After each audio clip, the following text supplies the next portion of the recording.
sayet falan Cavaz'da da genç çalışıyor. Ha? Kime sanacağım onu? Video var ki o ilk kadar eğitim sayet video tutuşturuyor.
Acele oldu Cangal Kama'ydı.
Bence arçoş sur şuradaki.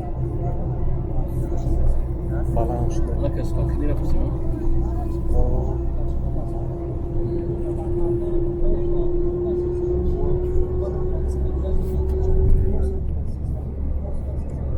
Aslında bir yetişiyor. Böyle sürüyor ama karı bile dağılıyor. Kuşlarları köy diyor lan işte. Den çalışıyor lan. Bunlar aynen bir şankısı oldu. Böyle ya işte vatandaş öyle.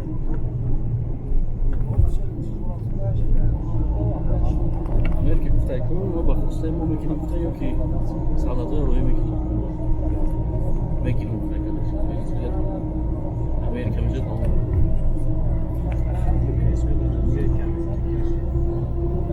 Eğer yani sen bir daha kullanmasın. Şey, düz de farksız yaşamak yani bulan kurulmuş. Bu yanlış bize böyle. İyi oldu bu da işte fırçat şöyle var mesela şu yıkama raskopi kalın akıllar irke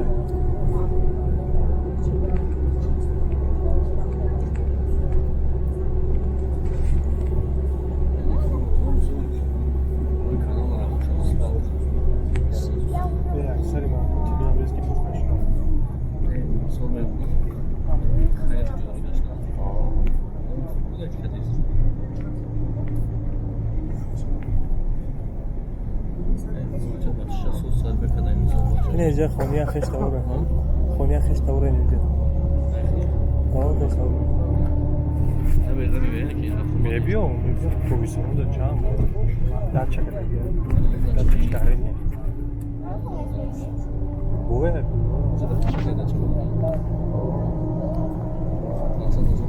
çeyron yok fiz amede ya çeyron senin yok Konya ben derce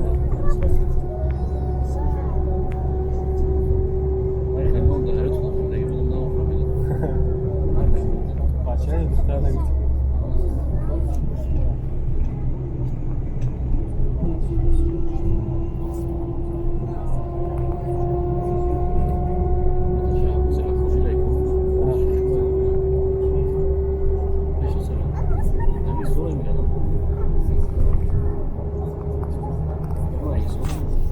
Ece sordu.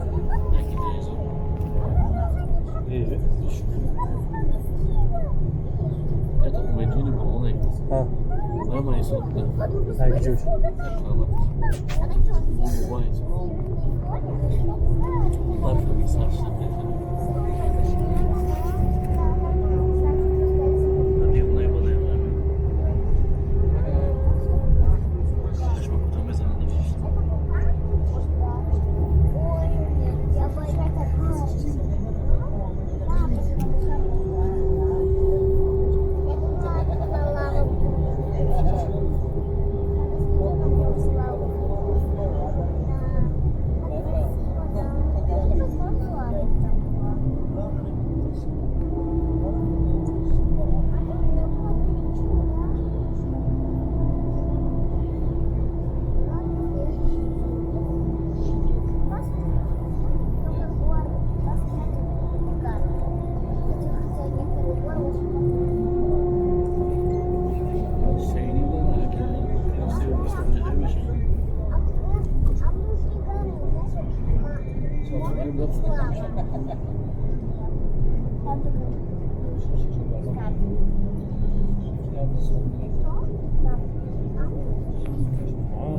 Geçen göğü kalınmışsa bu çantacı da. Hadi ya. Они живут вообще наверху где-то. На этом доме. Спят вверх, смажут. Зачем жарить?